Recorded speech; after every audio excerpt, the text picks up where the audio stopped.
So we did a pretty good job drawing up these lines. I'm not going to bother showing you where they all came from, but if you look here, we've got a descending trend line.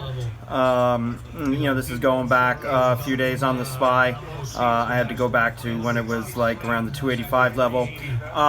This is a much more shallow descending trend line. So this descending trend line up top here is actually a channel going way back here. But anyway, I have some ascending trend lines that I had drawn up, and the SPY pretty much followed them pre-market. As you can see, this ascending trend line here, I know of course we have some intersecting lines, but it's just the way I chart, and pretty much followed this ascending trend line here the whole way.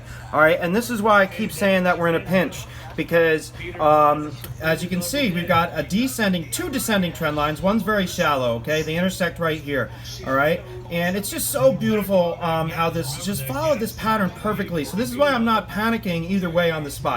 I think it's when these two trend lines, you got this ascending trend line, this descending trend line, and as you can see, the SPY's been in the pinch, pretty much for the last, all morning, really, all morning.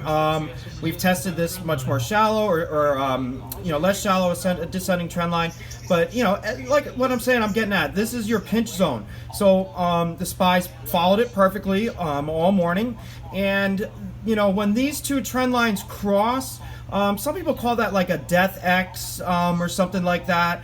I would be surprised if we pinch all the way to where these two trend lines intersect. But if we do, typically I would expect the SPY to really drop off when these two trend lines intersect without there being some type of positive news. So, I mean, we'll see what happens, but this is just going to kind of be the range until we decide what we're going to do. If we break out to the upside, I think we're looking at targets of 282, something like that. I don't know if we could go that much higher, maybe up to 285. I mean, that would be incredible. But there's a lot of room on the downside here, obviously, as well.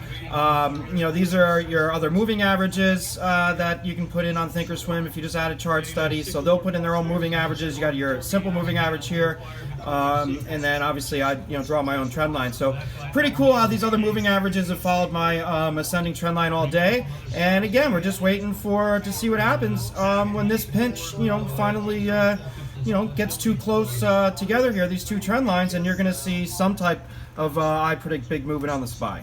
So good luck, guys.